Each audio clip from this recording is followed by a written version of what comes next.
Quando você pensa em família, o que vem à sua mente? Palavras como carinho, aconchego e paz são comuns quando pensamos nesse tema. Também nos lembramos de compromisso, responsabilidade, interesse e atenção. É por isso que o Departamento do Ministério da Família da Igreja Adventista reflete justamente esses sentimentos em todas as suas atividades e iniciativas, atendendo a vários estilos familiares. Temos a família tradicional, com pai, mãe e uma criança. Temos a família com pais, sem filhos, ou ainda a família com várias gerações. Não importa o modelo, o importante é a consciência do papel de cada um dentro do contexto familiar. Por lidarmos diariamente com este tema, conhecemos bem a grande importância do afeto familiar e a saudável intimidade do lar, expressos pela proximidade das pessoas e pela presença física de algo que dê segurança, algo como uma casa, um teto, que moldura aquele cantinho especial onde encontramos paz. Nossa experiência faz com que reconheçamos bem o valor do toque, do abraço que é dado por mãos que se entrelaçam, mãos que lembram a presença de Deus, que com suas poderosas mãos conduz a vida de cada membro da família. Um lar assim estabelecido irradia amor, irradia luz, transmite esperança, cumpre o desejo de Deus para cada um de nós. Sejam o sal da terra, sejam a luz do mundo. Família é tudo isso. Bem-vindos a mais uma quarta-feira de adoração em família. E nessa noite com um tema muito bom, um tema muito especial. Você já ficou algum dia sem dormir por causa de falta de dinheiro? Seus cabelos caíram, nasceram fios brancos em você? Eu acho que todo mundo alguma vez já passou por isso. Eu que o diga. E é por isso que o tema dessa semana é saúde financeira do lar.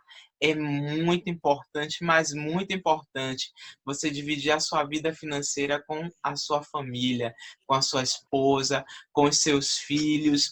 É necessário ter uma relação transparente quando se fala em dinheiro dentro do lar, dentro da família.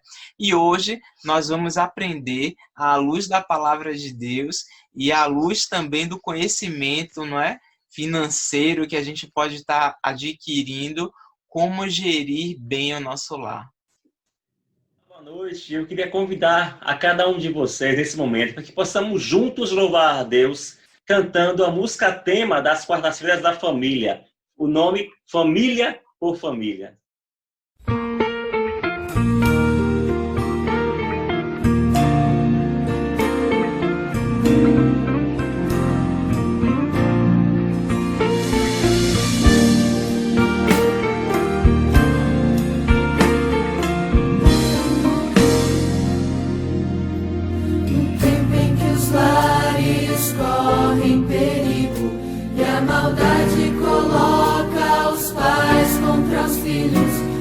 Estende seus braços, chamando a todos para fazerem parte da sua família. São famílias buscando famílias,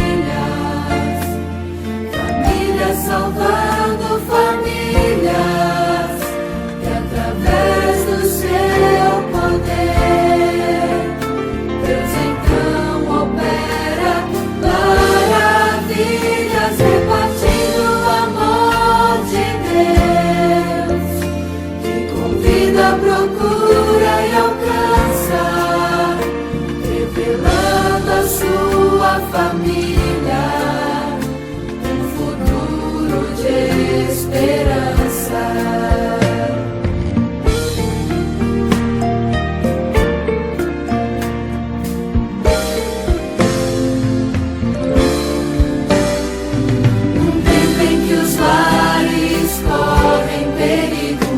A maldade coloca os pais contra os filhos. Deus estende seus braços, chamando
esperança.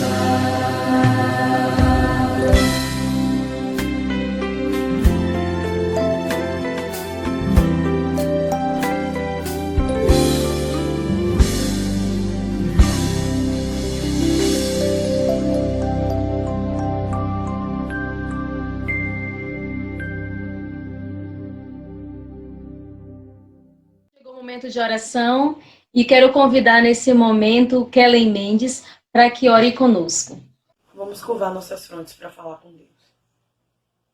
Pai amado, Pai querido, nós a Ti somos gratos, Pai, por mais um dia de vida que o Senhor nos concede e a oportunidade de estarmos aqui ouvindo a Tua palavra nesse momento, Pai. Queremos nesse momento colocar os nossos jovens em Tuas mãos, que o Senhor possa estar a visitar cada um deles, mostrando o quanto são importantes para o Senhor, Pai. Que o Senhor possa conceder paz, tranquilidade e a certeza de que existe um Deus que os ama e cuida deles a todo momento. Derrama também o Teu Santo Espírito Santo, os convencendo sobre a importância, Pai, nesse dado momento de pandemia, de ser luz e levar conforto a todos aqueles que precisam.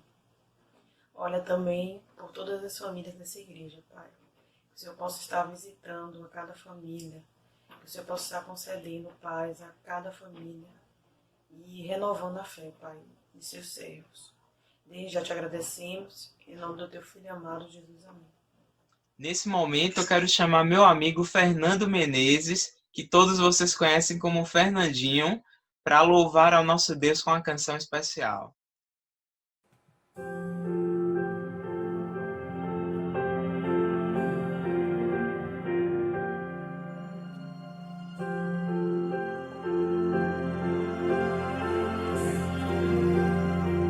Sofrendo foi, mas em silêncio, levando a cruz de todos nós, não resistiu e foi fiel ao Pai, cumpriu então o seu querer. Ele deixou a sua glória, veio este mundo e me salvou, tomou pra si as minhas dores, ele sofreu, mas ele veio maior amor, maior amor, morreu por mim, meu Salvador. Não há amor maior que dar a própria vida por alguém, por esse amor eu livre estou. Não há no mundo maior amor.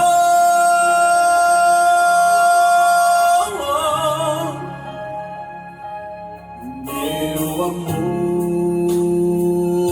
não é perfeito, perfeito é o ser que me conduz, me aceita assim, com meus defeitos, restaura a promessa que eu quebrei, mudou a história pra que eu possa ter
Não há amor maior que dar a própria vida por alguém.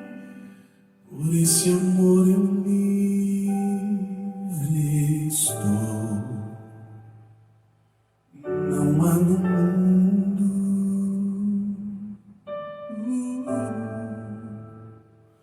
maior amor.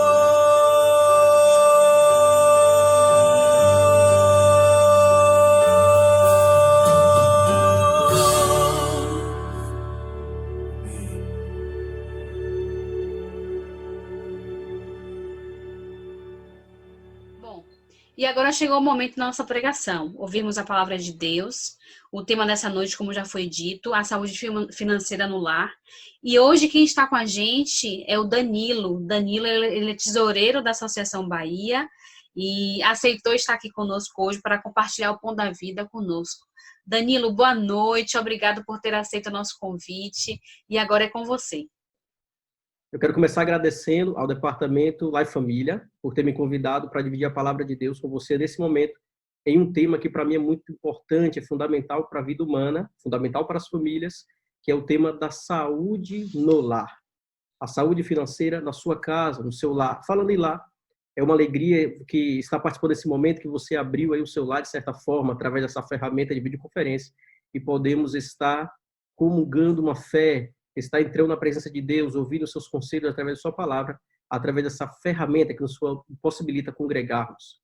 Quero convidar, antes da gente abrir a palavra de Deus, para fazermos uma prece. Vamos falar com Deus.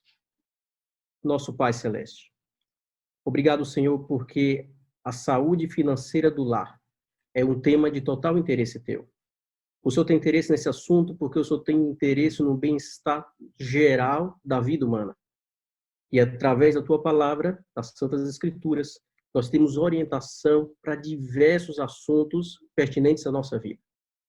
Que neste momento possamos estar atentos a ouvir a tua voz e que tão somente o teu Espírito possa agir sobre a nossa vida, conduzindo-nos em segurança, de acordo com a tua vontade, para, enfim, em breve, vermos o Senhor vindo nos ares para nos buscar.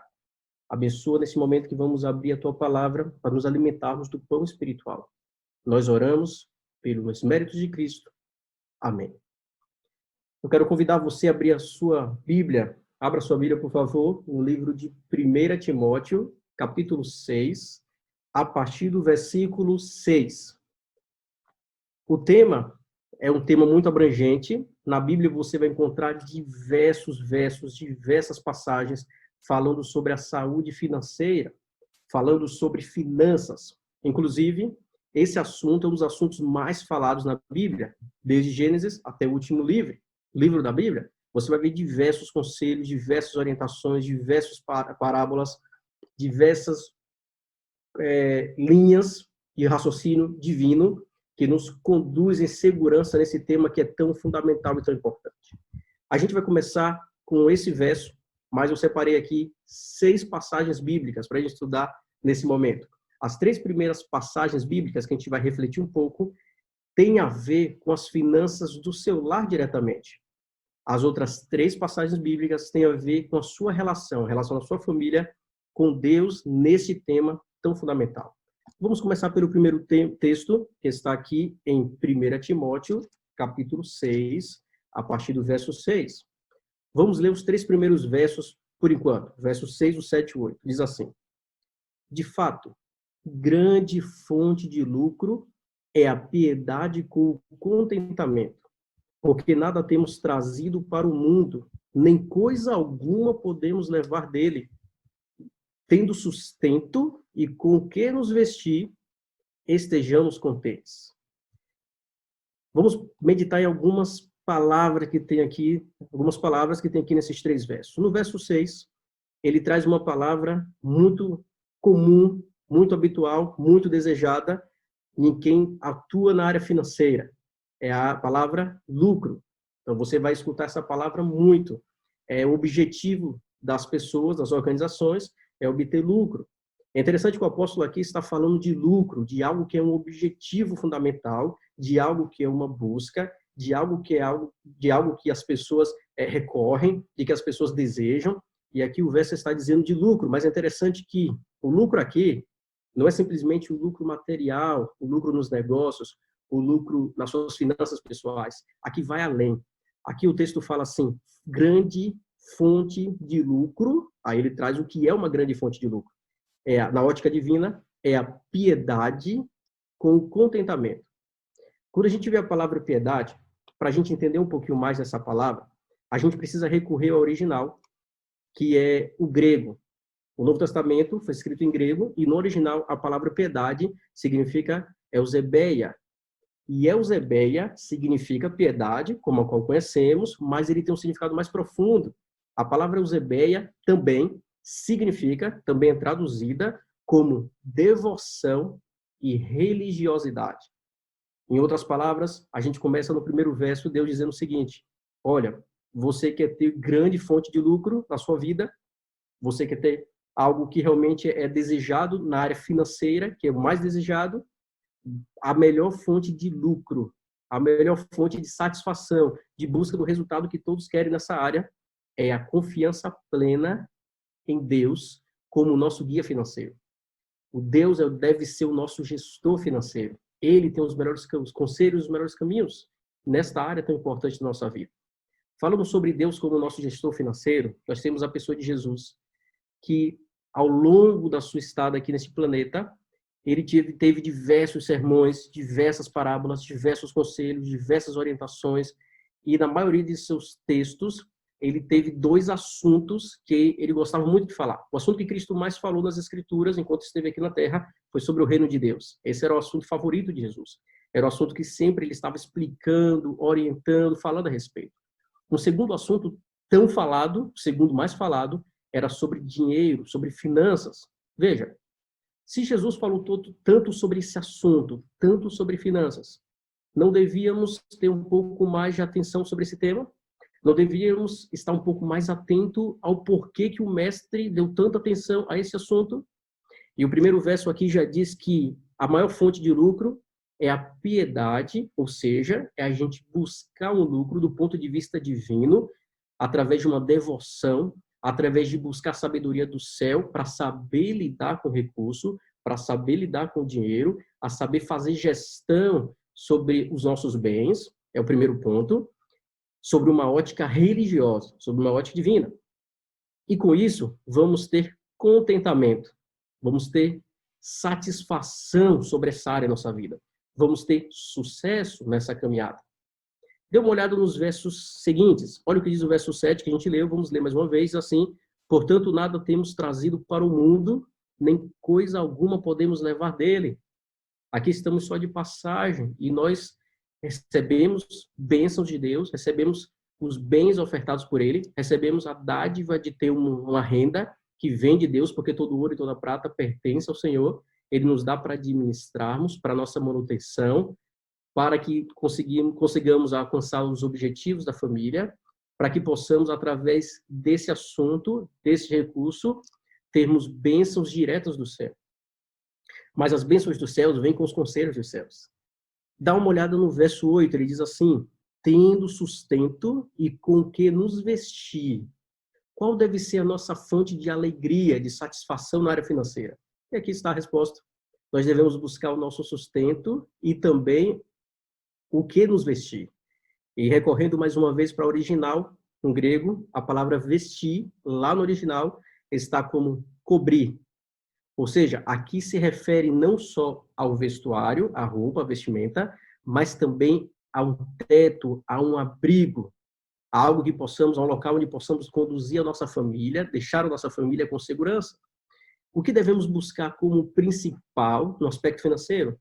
Nosso sustento e um lar.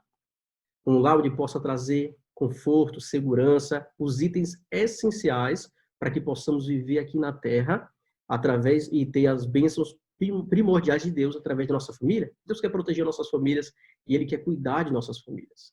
E aqui no verso diz que isso deve ser motivo de contentamento. Motivo de contentamento ter um lar com tudo ali dentro que a gente precisa para viver bem. Vamos dar sequência nos versos, porque a partir do verso 9 em diante, a gente tem uma ótica mais profunda. Mas ainda sobre esses 3 primeiros versos, nós podemos perceber um combate, digamos assim, a que a gente chama de pseudo-necessidades. É interessante que hoje, cerca de 90% do que as pessoas adquirem em produtos não são produtos que as pessoas realmente precisam, não são coisas necessárias, essenciais. É através da propaganda, através dos diversos veículos de comunicação, oferecendo o produto, dizendo que você precisa dele, que cria na gente as pseudo-necessidades, ou seja, uma necessidade falsa. E a gente adquire o produto e percebe pouco tempo depois que aquilo não era algo que precisávamos. Percebemos que depois que temos aquele produto, deveríamos ter juntado forças, recursos para outros objetivos que realmente nós temos como família e como indivíduos. Então é interessante que aqui é um combate direto ao consumismo desenfreado, sem critério, apenas para ter. E esse ter não traz contentamento, não traz alegria, não traz satisfação. Por isso que nós vemos muitas pessoas buscando desenfreadamente dinheiro, bens e mais bens e nunca estão satisfeitas. Inclusive pessoas que chegam a ficar depressivas, chegam a ficar doentes por causa desse tema. Porque foca muito dinheiro. Dá uma olhada no verso 9 agora para a gente entender um pouquinho mais a complexidade desse assunto e sobre o que Deus queria nos orientar e ao mesmo tempo nos proteger. Olha o que diz o verso 9 e o verso 10. Ora, vocês querem ficar ricos, caem em tentação e cilada, e em muitas concupiscências insensatas e perniciosas, as quais afogam homens na ruína e perdição. Eu vou pegar aqui 3 palavras. Caem, concupiscências e afogam. É interessante que quando fala aqui os que querem buscar riqueza a todo modo, a todo preço, a todo custo, buscar ficar rico, eles caem nas suas concupiscências, ou seja, a riqueza, o dinheiro, ele é um assunto muito sensível, porque através do dinheiro nós temos diversas possibilidades, um mar de possibilidades. Eu gosto muito desse texto porque ele traz a expressão que aqueles que buscam desenfreadamente, sem critério, sem sabedoria no assunto, buscam a riqueza a todo custo, inclusive passam por provações, por tentações, porque a riqueza com o dinheiro, você tem possibilidade de fazer várias coisas, fica um leque de opções. E o que decidir? E aqui o verso diz que muitos têm caído nas tentações, têm caído nas ofertas, nas possibilidades que o dinheiro traz, e muitas dessas possibilidades não faz bem. Olha que coisa interessante. É um dado ruim, mas um dado relevante. O dinheiro, a inabilidade com o dinheiro, os problemas relacionados a esse assunto, a falta de sabedoria com esse assunto dentro de um lar, está entre as 3 principais causas de divórcio no Brasil. É um assunto muito delicado e que requer que a gente busque em Deus sabedoria para saber lidar com este tema, que a gente costuma dizer que o bolso é a parte mais sensível do corpo e precisamos aprender a lidar com esse tema tão fundamental. E olha que interessante, aqui está dizendo que muitos caem nas paixões, nas ofertas que o tema propicia, nas tentações ilimitadas que o dinheiro traz, nas concupiscências, que a gente pode também fazer um link à cobiça, você sempre querer mais e mais e mais e ter, sem critério, sem satisfazer e sem ter contentamento, que é o mais triste da história. E ele termina dizendo que as pessoas, muitos estão se afogando. Afogando em quê?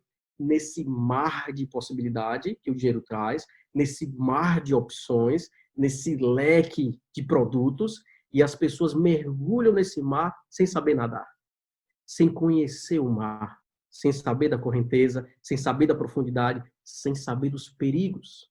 É como aquele nadador que não sabe nadar direito e mergulha no meio do oceano e tenta se salvar e percebe que está caminhando para a morte. Aqui ele faz essa ilustração, eu acho muito interessante, porque realmente o leque de opções é muito grande. Agora, tem um detalhe. As pessoas não podem ser ricos. Será que aqui o texto está combatendo a riqueza? Ninguém pode ser rico. Será que é isso? Olha o que o verso 10 diz.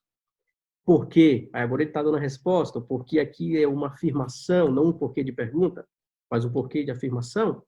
Porque o amor do dinheiro é a raiz de todos os males. E o verso continua dizendo, e alguns nessa cobiça, olhem a palavra cobiça, fazendo frente a concupiscências, e alguns nessa cobiça se desviaram da fé e a si mesmos se atormentaram com muitas dores. Note que o texto aqui não é um combate à riqueza. O texto aqui é um combate ao amor à riqueza. É você amar tanto a riqueza que coloque esse assunto, o amor à riqueza, acima do que realmente devemos amar. O que devemos amar? Jesus resumiu muito bem toda a vontade de Deus para a nossa vida, todo o modelo de seu governo para o nosso bem-estar. E esse modelo foi resumido de duas formas. O amor a Deus sobre todas as coisas e o amor ao próximo, às pessoas, como a nós mesmos. Essa é a essência do amor. É você colocar em primeiro lugar Deus, em segundo lugar a sua família, seus amigos, seus próximos, e depois você coloca as outras coisas. Agora, quando o ser humano ama o dinheiro, coloca o dinheiro como sua meta, como seu objetivo, como aquilo que ele mais busca, ele acaba invertendo a ordem e colocando o dinheiro em primeiro lugar. E aqui é onde está o perigo.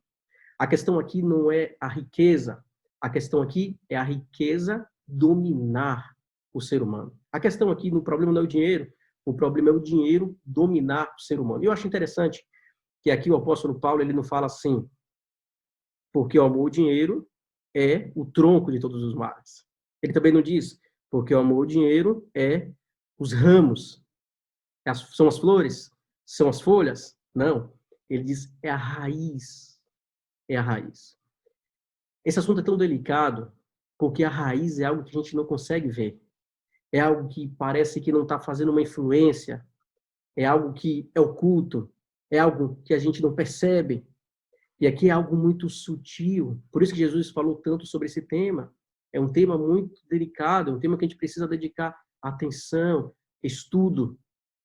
Aqui o apóstolo está falando, ele é uma raiz. Ele está ali, escondido, causando os males, e a gente não está percebendo que está utilizando o recurso de forma inadequada. Então, meu primeiro pedido nesse momento é, faça uma avaliação. Faça uma avaliação de que forma você está utilizando, gastando o dinheiro que Deus tem colocado na sua mão. A renda que Deus tem lhe dado. Como temos usado esse dinheiro? Faça uma avaliação. O dinheiro ele pode ser utilizado para o bem, para o nosso crescimento espiritual, social, físico, para o nosso crescimento em todas as áreas, mas ele também pode ser usado para a nossa destruição. Dê uma olhadinha no final do verso. O que Deus está nos alertando é essa busca desenfreada que traz males, muitas opções, festas e locais inadequados que as pessoas têm buscado e com o dinheiro têm conseguido, mas não têm buscado, não têm trazido verdadeiro contentamento, satisfação, plenitude. E esse é o objetivo de Deus. Deus quer que todo ser humano viva bem, feliz e por toda a eternidade. Esse é o sonho de Deus. E tudo que tiver alcance dele para orientar, ele vai fazer, e até mesmo para vir em pessoa, através do Espírito Santo que é Deus, ele está aqui conosco para nos ajudar nessa caminhada. Dê uma olhada no finalzinho do verso 10, quando ele fala assim, ó, atormentaram com muitas dores. Infelizmente, aquelas pessoas que focam muito no dinheiro e colocam o dinheiro em primeiro lugar, percebem tarde demais que não deu atenção devida para o seu casamento e já está em uma crise e de repente está caminhando para um terrível divórcio. Percebem que chega uma certa idade, seus filhos cresceram e aquela busca desenfreada por dinheiro, sendo seu objetivo, sua meta, seu alvo, o primeiro, acabou fazendo com que a atenção, o aproveitar aqueles momentos com seu filho fosse colocado de lado. Busca por renda, aumento de renda, maximização de lucros e não o lucro através da ótica divina, da perspectiva divina, que traz contentamento. Eu volto aqui para essa palavra, porque contentamento também tem a ver com paz de espírito, que traz uma paz, um sentimento de que o recurso está usando de maneira a nos beneficiar. E essa pessoa, tarde demais, percebe que seus filhos cresceram, mas cresceram sem a atenção de um pai. Percebe que seus filhos cresceram sem a atenção de uma mãe. As pessoas tardem demais, percebem que a velhice chegou, só que com ela também veio a doença. E adquiriram muitas coisas, só que agora não tem saúde para aproveitar as coisas que adquiriram. Aqui o alerta de Deus, por isso que ele termina dizendo, atormentam-se com muitas dores. pesar pelas escolhas erradas. Só que, meu querido, a Bíblia, nesse momento, tem esse verso e outros versos para nos orientar como devemos conduzir a nossa família, a nossa vida, na ótica divina, nesse assunto financeiro. É um assunto muito fundamental. O dinheiro ele tem uma influência muito grande para o bem e para o mal, repito, e Deus tem aqui em vários textos, a gente não vai conseguir ler todos, são muitos textos, mas a gente vai ler alguns textos. Abra sua Bíblia, por favor, no livro de Romanos, capítulo 13, versos 7 e 8. 13, 7 e 8. Enquanto você vai abrindo, eu quero dizer para você o seguinte com relação à riqueza. Ore a Deus dizendo assim: Senhor, que se for da tua vontade, que eu tenha muitos recursos, que eu possa obter, mas se isso for um dom, a riqueza da ótica divina, ele pode vir se for um dom de Deus, se for algo a te beneficiar. Na Bíblia tem história de pessoas ricas, mas que não foram dominadas pelo dinheiro, que tiveram dinheiro a seu favor, que conseguiu dominar o dinheiro e não ser dominado por ele. Abraão é um exemplo, Davi é outro exemplo. Eu poderia citar vários exemplos na Bíblia. Dê uma olhadinha aqui em Romanos capítulo 13, versos 7 e 8. É o que diz aqui. Pagai a todos o que lhes é devido. A quem tributo, tributo. A quem imposto, imposto. A quem respeito, respeito. A quem honra, honra. A ninguém fiqueis devendo coisa alguma, exceto o amor com que vos ameis uns aos outros, pois quem ama o próximo tem cumprido a lei, tem cumprido a vontade de Deus. Qual a máxima aqui do apóstolo Paulo? Qual a máxima? Qual o ponto-chave? São os dois inícios do verso 7 e do verso 8. O início do verso 7 diz, pagai a todos o que lhes é devido. E o início do verso 8 diz, a ninguém fiqueis devendo coisa alguma. O foco principal aqui do apóstolo, a mensagem principal é o seguinte, nós não devemos nos enveredar em caminhos de dívida. Estamos falando sobre saúde financeira. E o oposto disso, uma das coisas que traz doença nesse assunto, doença na família, doença na mente, doença espiritual, inclusive, a irmã White diz que o manejo do dinheiro está intimamente ligado ao nosso sucesso e também diretamente ligado à nossa saúde mental e espiritual. E ela fala também nesse meio que, além do manejo com o dinheiro, a questão da dívida também está inteiramente ligado com a nossa saúde mental e espiritual. Muitas pessoas têm adoecido por causa desse tema, através do consumismo, através das pseudo-necessidades, que não são coisas que realmente a família precisa, adquirindo, comprando, ter, tem se endividado, porque o recurso é insuficiente para tantos desejos e acabam adquirindo dinheiro a mais, pegam empréstimo, ficam devendo, se atolam em dívidas e acabam adoecendo. E Deus está querendo nos privar da dívida, nos proteger da dívida. E aqui o texto diz, a ninguém fiquei devendo. Cuidado com as compras a prazo. Cuidado com as compras que são feitas com altos juros, financiadas por altos juros. Nós estamos vivendo dias em que uma taxa de juros básica do país está baixando para dar direito à população a ter mais acesso a empréstimos, ao crédito. A Bíblia está orientando, a ninguém fiqueis devendo coisa alguma.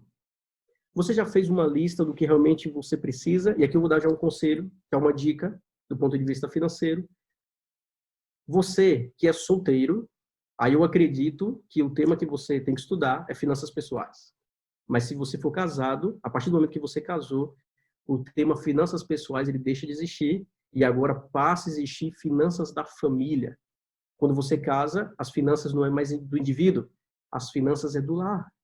Quando você casa, o orçamento tem que ser confeccionado junto com a esposa, com os filhos. Já vou falar sobre os filhos, a relação com os filhos. Mas falando um pouquinho sobre a relação com a esposa, você precisa sentar com sua esposa e fazer um planejamento financeiro. Aqui em casa eu pego uma planilha e aí eu coloco lá a nossa renda do ano inteiro, coloco ali nossas despesas fixas, conta de água, de luz, etc. Coloco as despesas variáveis.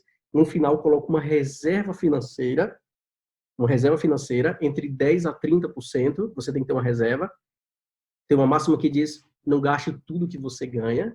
E os educadores financeiros, eles falam que nós devemos guardar pelo menos 10% do que a gente ganha. Se você ainda não tem nada guardado e não tem esse hábito, comece aos poucos. Comece guardando 2%, aumente para 3%, para 4%, para 5%, por aí vai, até você ter o mínimo de 10% guardado. É uma dica. Mas devemos guardar. Estamos vivendo agora uma crise. E talvez nessa crise você esteja com o seu salário reduzido por alguma medida, ou você tenha perdido sua renda por alguma restrição, mas essa crise vai passar. Só que outras provavelmente virão. Na parte financeira, econômica, a vida financeira, o mercado, a economia, ela tem altos e baixos. Ela uma hora vai estar lá em cima, esse é histórico, uma hora ela vai descer, uma hora ela chega tanto no topo que não tem mais como crescer, ela desce, sobe e vai fazendo esse movimento em W, como os especialistas falam, ou em V, ou em U. Em U é quando ele desce, permanece lá embaixo por um tempo, depois sobe, mas esse movimento de subir e descer é comum. Esta crise não é a primeira e nem será a última. Se você não conseguiu se organizar para esse momento, talvez porque você não teve acesso a uma informação, a partir de agora, aproveite esta orientação, que é bíblica, para que você possa se organizar financeiramente, fazer uma reserva, para que na próxima crise você possa ter uma reserva financeira e passar com mais tranquilidade com a sua família. A irmã White fala, Ellen White, que a gente precisa economizar, que a gente precisa, inclusive ela diz, cuidar dos centavos, que os reais cuidarão de si sozinho. Se você sentar em sua casa com sua esposa e falar, filha, estamos aqui vivendo um momento de crise, vamos cortar alguns gastos. E você começar ali a cortar 10 reais aqui, 40 ali, 30, 20, e conseguir chegar em apenas 100 reais, 100 reais apenas, de cortes no mês, você vai ter economizado 1.200 reais no ano. Se você conseguir fazer cortes de 200 reais no mês, você vai ter 2.400 reais economizado. Entre 100 a 200 reais por mês, traz uma economia no ano significativa e você começa a formar a sua reserva. Por que eu estou falando disso? Porque a Bíblia diz, a ninguém deveis coisa alguma. Para que eu não deva às pessoas, eu preciso me organizar financeiramente para ter o meu recurso para adquirir as coisas que eu preciso. A gente leu no instante em Timóteo que tem as necessidades de alimento, de mantimento e também as necessidades relacionadas ao nosso lar, debaixo do nosso teto, do nosso abrigo, como está ali a questão do cobrir. Como fazer compras conscientes do que realmente a gente precisa? Primeiro, você precisa orar a Deus, pedindo sabedoria, para que Deus revele para você, lhe impressione, para que você possa fazer uma lista real, de objetivos reais, que vão trazer contentamento, satisfação real. Depois, sente com sua família, faça oração com ela, nesse aspecto, pegue uma planilha ou um papel, faça uma lista de objetivos da família, como, por exemplo, trocar o sofá, trocar a geladeira, comprar um fogão, enfim. Faça sua lista de objetivos, adquirir um carro, por aí vai. Faça sua lista de objetivos. Do lado, você coloca o valor que você precisa para adquirir esse objetivo e depois você coloca quanto você tem que economizar por mês para alcançar aquela meta, aquele alvo da família. E aí você faz uma reserva, faz economias. Lembra, pequenos cortes, já dá um valor significativo. Imagine você cortar 100 reais por mês, a gente está falando aqui em 10 anos de 12 mil reais. Isso aplicado vai ter uma correção. Então você se organiza e você vai buscando os seus objetivos dentro de um planejamento financeiro. E aí você não vai se endividar. Segundo ponto, além de não se endividar, porque você vai ter seu objetivo comprando à vista, você ainda vai conseguir uma boa economia. Ellen White, há mais de 100 anos atrás, ela escreveu que a melhor forma de comprar é à vista. E os especialistas em finanças hoje afirmam a melhor maneira de comprar é à vista. Se você recorre a juros, você tem taxas altas. Já a gente vai falar, a Bíblia tem conselhos relacionados a esse tema também. Vamos abrir para um outro texto. Então lembre, primeira dica, tenha lista de objetivos reais, necessidades reais.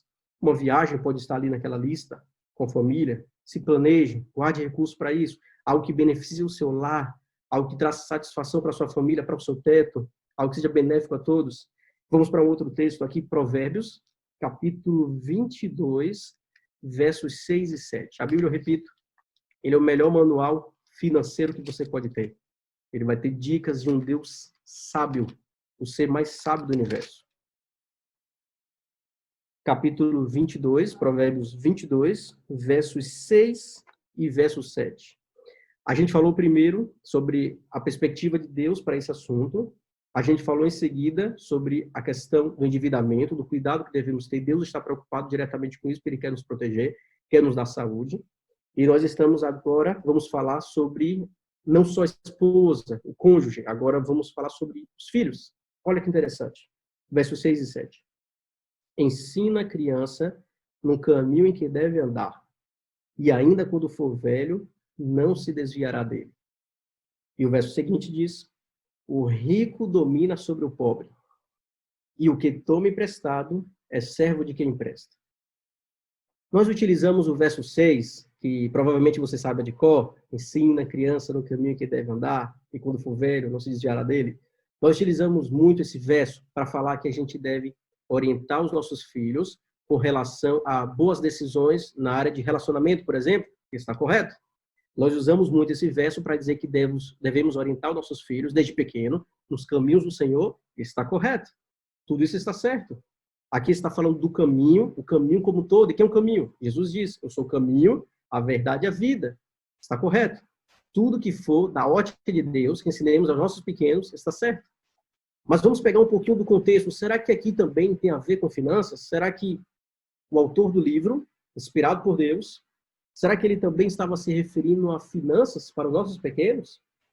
Veja, se a gente pegar desde o verso 1, a gente vai perceber que o contexto aqui é um contexto financeiro. Olha que interessante. O verso 1 diz assim: mais vale o bom nome do que muitas riquezas, e o ser estimado é melhor do que a prata e o ouro. Aqui está falando sobre honra, um bom nome. O verso 2 diz o seguinte: o rico e o pobre se encontram, a um e ao outro faz o Senhor. Em outras palavras, Deus não faz acepção de rico e pobre, quem tem mais renda, quem tem menos renda. Para Deus é um só. E ainda esse verso diz que um depende do outro, por isso que se encontra, um depende do outro. Aí do verso 4 você vê o seguinte: o galardão da humildade e o temor do Senhor são riquezas, e honra e vida. Aí você vê no verso 7, que é depois do ensina a criança, o verso 7 diz: o rico domina sobre o pobre. É interessante que aqui, o rico domina sobre o pobre. Se a gente for para o original, a palavra rico, ela está no singular, mas a palavra pobre, ela está no plural. Então, no original, no hebraico, que foi escrito, o texto é bem traduzido assim: o rico domina sobre os pobres, no plural. E a gente vai falar mais um pouquinho sobre isso, mas volte um pouquinho sobre ensina a criança no caminho que deve andar. É interessante que esse verso, ele está dentro de um contexto, tanto antes quanto depois, financeiro. Então, eu e você precisamos ensinar os nossos pequenos também do ponto de vista financeiro.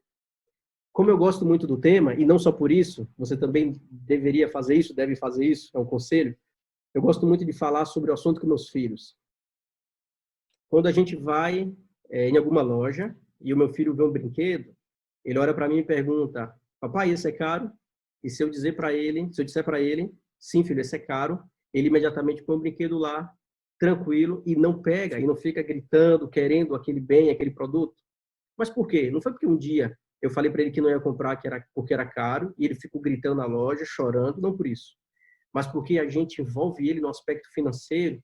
É interessante que esse verso diz justamente isso: devemos envolver as crianças no caminho, e aqui o contexto também é financeiro, desde pequeno. Por exemplo, quando eu vou trabalhar, eu explico para ele o porquê eu trabalho. Que o trabalho é digno, o trabalho é dado por Deus, que Ele que me deu o trabalho, e que através desse trabalho eu consigo dinheiro, e através do dinheiro a gente consegue comprar algumas coisas que ele gosta. Então, aquilo que ele gosta, por exemplo, ele ama ir para a escola, e a gente explica para ele que parte do dinheiro é para pagar os estudos dele. E aí ele já percebe que o dinheiro tem um valor, mas a gente não coloca o dinheiro como algo fundamental, algo mais importante. A gente coloca ele como mais importante. Os desejos dele, coisas que ele gosta como importante. E a gente demonstra esse amor para com ele, esse desejo de realizar algumas coisas que ele gosta, que a gente sabe que é bom para ele. Então, eu converso muito com ele: filho, papai sabe o que é melhor para você, e isso que você está querendo é bacana, vale a pena ter. E ele vai e recebe, e sabe que tem isso que ele recebeu, tem relação direta com o dinheiro. Então, ele já começa a ser envolvido no aspecto financeiro. Por isso que a gente não tem dificuldades nenhuma com ele nesse aspecto financeiro, porque desde pequeno ele aprendeu essa lição. E a menininha de 2 anos, é interessante que esses dias eu estava saindo e ela não queria que eu fosse trabalhar, ela queria que eu ficasse com ela. E ela falou, papai, não vai trabalhar não. Aí eu expliquei para ela, não, papai tem que trabalhar. Às vezes eu falo assim, para ganhar dinheiro, porque eu também explico algumas coisas que ela gosta, que com o dinheiro que a gente consegue. E aí quando eu falo, olha, papai tem que ganhar dinheiro. E aí na hora que eu estava saindo, ela puxou a minha calça e falou assim, papai vai comprar dinheiro. E aí eu saí e fiquei imaginando aquele negócio, mas comprar dinheiro? E eu achei interessante porque no carro eu fui para o trabalho e fiquei refletindo sobre essa frase. Não é que ela está certa? Não é que também tem muita sabedoria no que ela falou? A gente não ganha dinheiro. A gente compra dinheiro na ótica de uma criança. E ela está certa. Ela falou uma verdade profunda. Por quê? Para conseguir dinheiro, nós precisamos dar algo em troca. Então acaba sendo uma compra.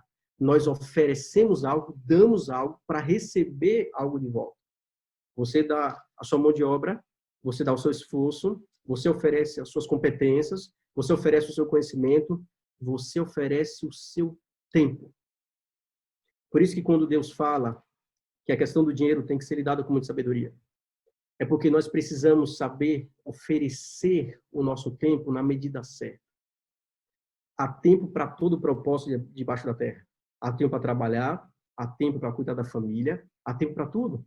Então, nós devemos fazer essa compra do dinheiro, fazer essa troca de mão de obra, de serviço, de prestação de serviço por um dinheiro, dentro de uma medida, dentro da necessidade real da família, dentro de uma perspectiva do que é essencial. A busca por dinheiro e mais dinheiro, por ter e mais ter, colocando toda a energia nisso, não é benéfica. Por isso que diversos conselhos da Bíblia é para que a gente possa buscar equilíbrio nesse assunto. Buscar ter aquilo que é necessário. E buscar trabalhar na medida certa para conquistar aquilo que é bom, que é bem-estar para a nossa família e para o nosso próprio bem. Dá uma olhadinha no verso 7 agora. Continuando sobre esse contexto financeiro, o verso 7 diz o seguinte: o rico domina sobre o pobre, como nós lemos, e aqui eu já expliquei que no original pobre está no plural, então aqui seria o rico domina sobre os pobres, e o que toma emprestado é servo de quem empresta. Olha outra dica fantástica sobre finanças. Aqui está falando para a gente evitar empréstimos, porque quem toma emprestado serve a quem empresta. E hoje no Brasil existem diversas possibilidades de empréstimo, mas eu vou citar só 3 possibilidades das mais utilizadas. Primeiro, crédito pessoal. O crédito pessoal, o dado do Banco Central de fevereiro, que é o último dado mais recente desse ano, o crédito pessoal, ele gira em torno de 6% de juros ao mês. O crédito no cartão de crédito, que é um outro tipo de empréstimo, quando você utiliza o seu cartão, não porque você tem um dinheiro no vencimento que você vai pagar, mas porque você está gerando uma dívida lá para frente e você não tem nem mais condição de pagar. Já vou falar um pouquinho sobre cartão de crédito também, ainda pouco, já pouco. E aqui fala um outro tipo de empréstimo, é o cartão de crédito, que tem uma taxa de 12% no rotativo e 9% no parcelado. É uma taxa altíssima. E um outro, crédito comum do brasileiro a pegar a mão, um outro tipo de empréstimo, é justamente o cheque especial, que gira em torno de 7%. Então, de uma conta bem rápida, se você pegar uma fatura de R$100, apenas R$100, de cartão de crédito, e falar assim, olha, eu não vou pagar isso não, R$100, vou priorizar outras coisas, enfim, não vou pagar. Joga na gaveta e não paga. Depois de um ano, a sua dívida vai estar perto de R$400. Só de juros, vai ter aumentado R$300. Se você falar, é só R$100, esse negócio aí, depois de 2 anos, a sua dívida, o valor que você vai dever, por isso aqui fala o rico em cima dos pobres, vai estar em R$1.517. Você vai ter uma dívida de R$1.400 só de juros. Mas espera aí, eu estou falando de uma compra de R$100. É o que chama de juros sobre juros. R$100 você não pagou, entrou 12%, virou 112. Aí os juros do mês seguinte não é mais sobre 100, que é o valor da dívida real. É sobre 112, por aí vai, virando uma bola de neve. É interessante que hoje, 77% da dívida do brasileiro é no cartão de crédito. E as operadoras têm lucrado muito com isso, porque quando você paga a fatura com valor menor ou atrasa, você paga juros altíssimos. Por isso que o texto diz, o que toma emprestado é servo de quem empresta. Eu posso usar cartão de crédito? Pode. Desde que você consiga utilizar o cartão dentro da sua renda, dentro do seu planejamento financeiro. Ou seja, Você ganha R$2.000 e o seu mercado é R$600. Não faz mal você usar o seu cartão de crédito para pagar a conta daquele mês de um dinheiro que você já tem. E aí você passa no cartão de R$600, você vai ganhar tempo para pagar aquele valor, o dinheiro vai ficar em sua conta parado, vai render um pouquinho, e você vai ganhar os benefícios que as operadoras de cartão de crédito dão. Se você conseguir gerenciar desta forma, ok? Só que detalhe, o cartão de crédito, ele é a maior dívida do brasileiro, é o maior índice de dívida. Por quê? Porque o cartão de crédito, eu não sei, se você tiver, você vai atestar o que eu estou dizendo, normalmente, o limite que você tem no cartão é superior à sua renda. Você já reparou isso? Você ganha R$1.045 e seu limite é R$2.000, R$3.000. Você ganha R$2.000, seu limite é 6, 8. E dependendo, se você tiver um limite baixo, ligar para a operadora reclamando, ele vai aumentar seu limite e rapidamente, se você começar a usar o cartão com frequência, rapidamente esse limite vai ser superior ao que você ganha. E aí você vai ter agora uma tentação ao endividamento, ao tomar empréstimo com altos juros, que a Bíblia está dizendo, e ficar servo de quem empresta. Eu fiz uma simulação de R$100, que em 2 anos viraria 1.517. Eu acho que é suficiente os R$100, a gente não precisa nem fazer uma simulação com valores maiores, mas imagine R$1.000. É melhor a gente nem fazer essa conta.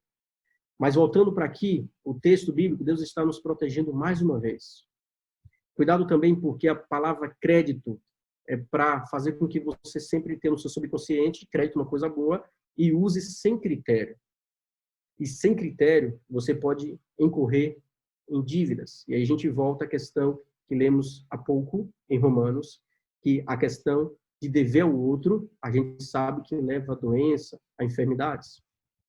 Deixa eu convidar você a abrir em outro verso. Abrir no livro de Mateus, capítulo 6, verso 21.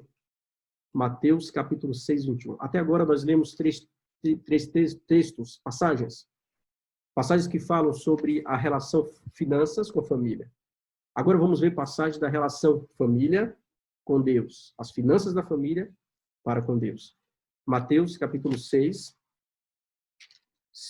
verso 21. É um verso muito conhecido. Porque onde está o teu tesouro, aí estará também o teu coração. Aqui tesouro não necessariamente é dinheiro. Aqui tesouro é uma prioridade. É algo que você dá valor. É algo que você dedica-se a isso. Então, aquilo que você vê como estimado, muito estimado, aquilo que você vê como muito importante, é onde vai estar o seu coração. Se é o dinheiro, é onde vai estar. Se é a busca desenfreada sem critério pela riqueza, é onde vai estar. Se é Deus, é onde vai estar. Se é a sua família, tesouro é aquilo que você estima com valor alto, elevado. E onde está o nosso tesouro? Jesus está dizendo, aonde a gente coloca valor estimado, aonde a gente coloca como mais importante, é onde a gente coloca o nosso coração. E coração significa sentimento. Coração significa entrega. Coração significa dedicação extrema. Quando a gente põe o coração em uma coisa, a gente põe energia naquilo, muita energia. E aqui o conselho de Jesus é, reflita sobre o que é mais importante para você. Reflita sobre a ordem das coisas. O que deve vir primeiro? Nós sabemos que da ótica divina, em primeiro deve vir Deus. Em segundo deve vir família, amigos, as pessoas. É só pegar os 10 mandamentos, que Jesus resumiu de forma maravilhosa, dizendo que fazer a vontade de Deus, andar de acordo com o seu governo, é amar. Amar a Deus e amar ao próximo. Lembra que a gente leu no início sobre amor e dinheiro? Não tem vez aqui. Por isso que aqui está dizendo aonde você valoriza mais. É onde está o seu coração. Que Deus nos abençoe para que possamos colocar o nosso coração nas coisas que realmente mais importam, que é Deus e família nesta ordem. Vamos para mais 2 últimos versos para a gente encerrar. Um está em Provérbios, capítulo 19, verso 17. Provérbios 19, 17. São muitos textos, porque a Bíblia é um manual de finanças mais completo. Então, a gente não precisa buscar muita fonte externa. A própria Bíblia já traz orientações suficientes. Provérbios 19, verso 17, diz o seguinte: quem se compadece do pobre, ao Senhor empresta, e este lhe paga o seu benefício. Eu acho fantástico esse texto. Por que eu acho fantástico? A gente sabe que todo ouro e toda prata é de Deus. A gente sabe que tudo pertence dele. Mas é interessante que Deus está falando aqui, aquele que compadece do pobre, aquele que ajuda o necessitado, é como que emprestar a Deus. Isso me lembra uma outra história, me lembra um relato que Jesus diz lá em Mateus, capítulo 25, verso 40, de que quando ele voltar para esse planeta pela segunda vez, vai ter um grupo de pessoas a qual ele vai se dirigir. Ele vai olhar para aquele grupo de pessoas e vai falar assim: muito obrigado. Obrigado porque eu estive fome e você me deu o que comer, eu estive sede e você me deu o que beber, estive nu e você me deu o que vestir. E aquelas pessoas vão olhar para Jesus e falar: mas eu não lembro de quando eu fiz isso. E Jesus vai responder para aquelas pessoas: quando você fez isso para um dos pequeninos, você fez para mim. E aqui o verso está dizendo: quem se compadece do pobre ao Senhor empresta, e foi ratificado, confirmado por Jesus nessas palavras. É interessante que diz também que ele paga o seu benefício, mas note, aqui é você fazer uma ajuda desinteressada, não uma ajuda para você ganhar méritos, para você ganhar a atenção de Deus. Não é isso que o texto está dizendo. Se você voltar de novo lá para o relato de Jesus, aquelas pessoas naquele dia não vai dizer: ah, Senhor, que bom que você percebeu que eu ajudei o pobre, que bom que você viu, eu fiz isso como se fosse para você mesmo, para chamar a sua atenção. Não. A Bíblia diz no relato que aquelas pessoas falam: mas eu não lembro de ter te ajudado. Aqui é uma ajuda sincera, aquela ajuda mesmo de se compadecer com o outro, de colocar as coisas na ordem correta. Amor a Deus, amor à família e às pessoas, ao nosso próximo, como a nós mesmos. Colocar as coisas na ordem certa, na ótica divina, colocar o dinheiro para nos ajudar dentro da ordem certa, é ter o verdadeiro contentamento, é ter o verdadeiro paz de espírito, é se sentir satisfeito, pleno, porque o recurso está sendo usado de maneira a nos beneficiar totalmente. Eu desafio você a, de forma sincera e honesta, ajudar alguém que precisa, e você ouvir dessa pessoa: muito obrigado, com os olhos com muita alegria por a sua ajuda, você vai ver como isso vai tocar no teu coração, como isso vai te impactar positivamente, como você vai se sentir bem, como aquilo vai trazer uma perspectiva muito maior, muito mais bonita, muito mais plena para a sua vida. Vamos ler um último verso para a gente encerrar. Provérbios, capítulo 3, versículo 9. Provérbios 3, 9 diz o seguinte: honra ao Senhor com os teus bens e com as primícias de toda a tua renda. Então vamos separar esse texto aqui, esse verso, em duas partes. Honrar ao Senhor com os nossos bens e honrar ao Senhor com as primícias de nossa renda. São duas coisas diferentes. Honrar o Senhor com as primícias de nossa renda significa honrar a Deus através dos dízimos. Honrar a Deus através daquilo que não nos pertence. O dízimo, a décima parte da nossa renda, não é nosso, pertence a Deus.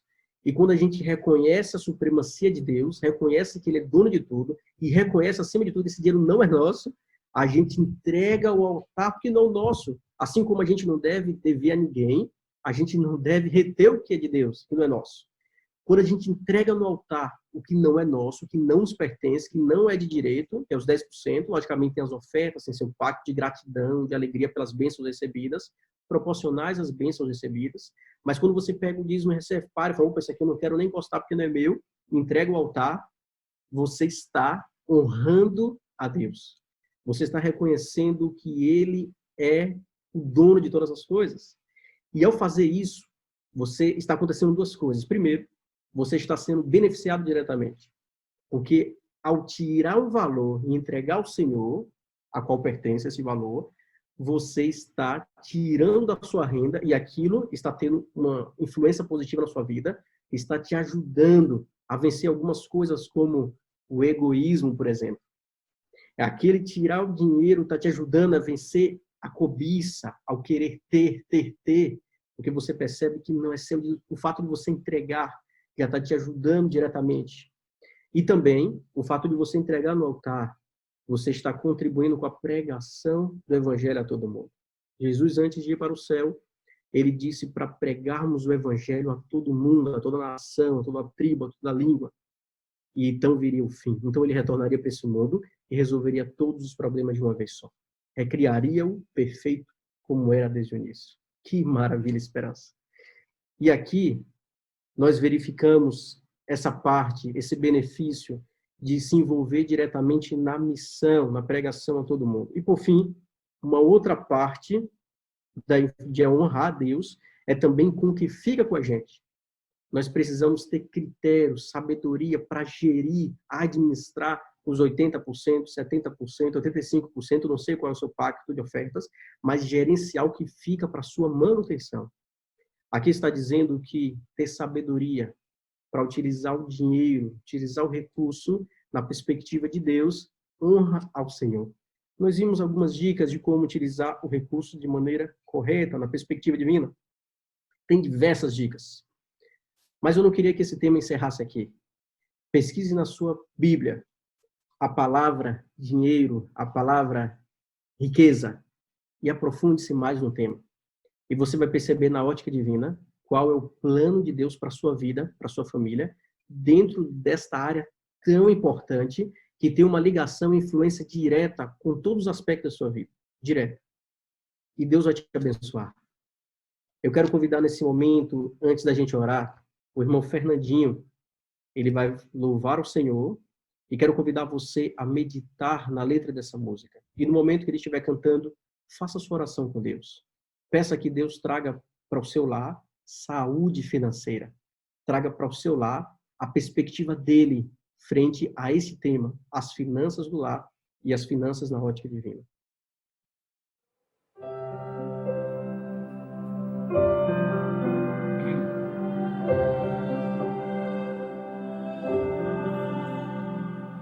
A graça é o ponto de encontro,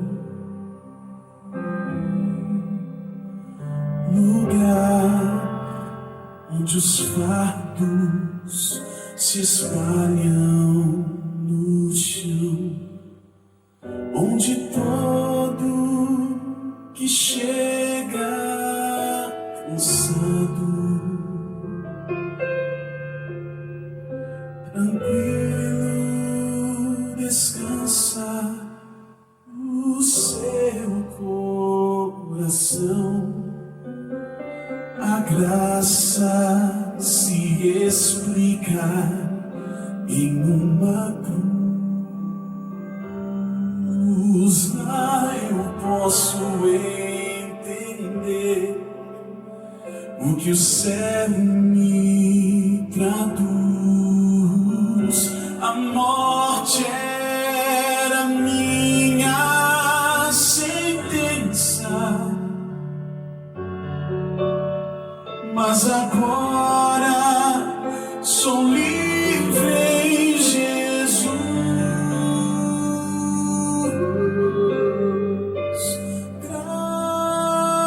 Graça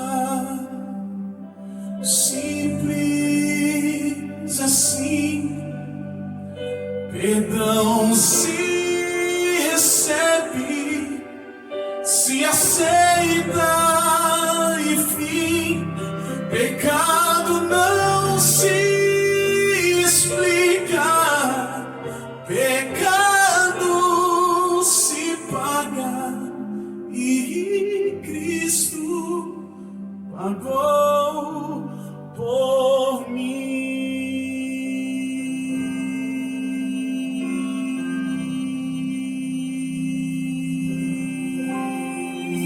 Minha via imensa separação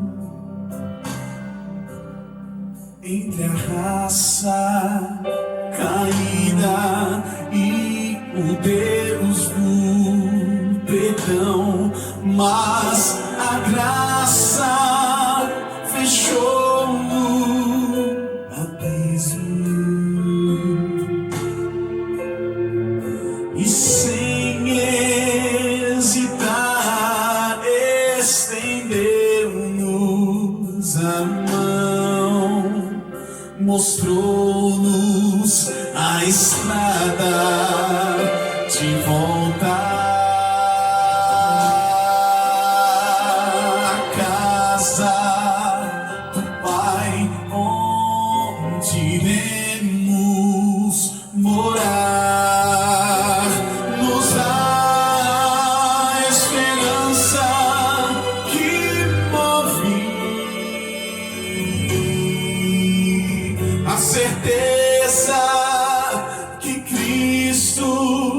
em breve virá.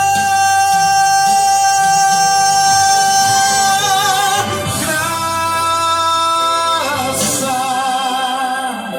simples assim, perdão se recebe, se aceita, enfim, pecado não se explica, pecado se paga, e Cristo pagou por mim.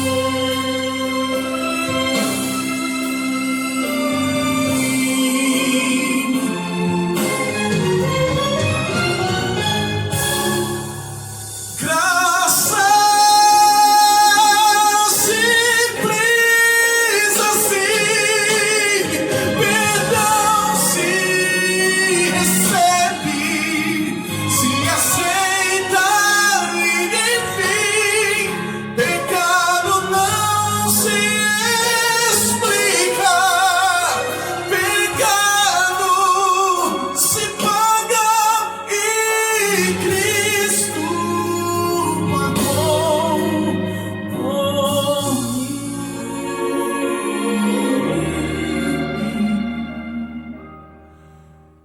E Cristo pagou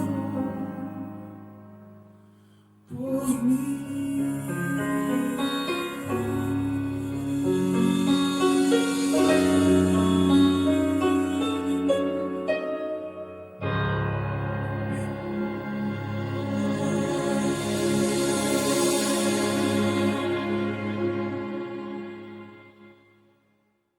Convido você a, mais uma vez, elevar-nos a Deus através de uma prece.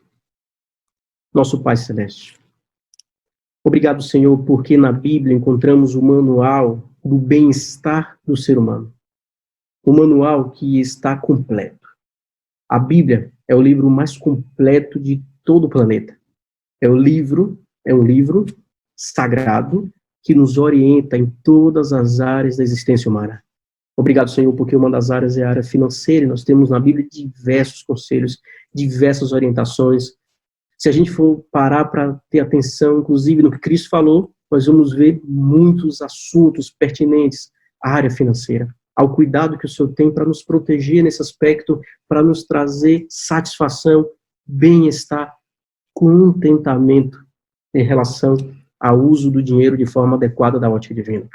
Ó Senhor, que teu Espírito que está sobre nós, que teu Espírito, que é o maior poder à disposição do homem, possa nos levar para o padrão divino no que se refere às finanças pessoais e da família. Nos abençoa, Senhor, nos conduz em tua sabedoria, para que esse tema possa ser uma bênção para a nossa vida, para que esse tema possa nos trazer o que precisamos para viver bem, felizes e por toda a eternidade. Nos abençoa. Pelos méritos de Cristo é que oramos. Amém. Nossa, pena que acabou hoje, mas um tema foi muito especial, a saúde financeira no lar. E temos alguns livros para indicar para cada um de vocês. Qual livro que possamos indicar hoje, Denise? Nós temos esse livro que ele é bem interessante, Dinheiro, Problema ou Solução? Devemos pensar, né? E como o Josenilson já falou, a programação de hoje terminou, mas vamos continuar na próxima quarta-feira. Não é isso, Claudinha? Exatamente. Próxima quarta-feira, às 19h30, o nosso encontro é aqui com vocês. E já que Denise indicou um livro, também vou indicar outro livro. Esse livro aqui também que fala sobre finanças, né? O tema é Bênção sem Medida. É da nossa irmã Ellen White, né? Isso. Profetiza. E acho que você também tem um, né, para indicar?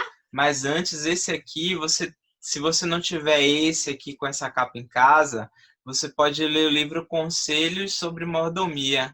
E tem até um capítulo aqui muito bom que alinha-se, né, com o que a gente estudou hoje, que é o capítulo número 36, Vivendo Dentro do Orçamento. Então, esse livro aqui é muito bom.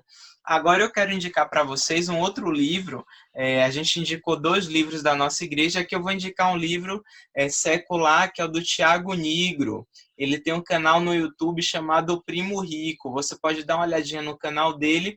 E o livro dele é esse aqui, Do 1000 ao Milhão, sem cortar o cafezinho. Não é para você tomar cafezinho, tá bom? Com seu suquinho, cevada, tá bom? Mas o tema do livro é esse. Conta a história dele. Ele, com 22 anos, abriu uma empresa e com 27 anos, 5 anos depois, já tinha adquirido o primeiro milhão dele. E no livro ele conta essa saga, como funcionou, e ele mostra também, de forma assim, bem prática, como é que a gente pode trabalhar o nosso dinheiro para que ele gere riqueza para nós, tá bom? Que Deus te abençoe. E semana que vem nós estamos de volta com o tema Família por Família. Esperamos vocês. Tchau, tchau. Tchau, tchau.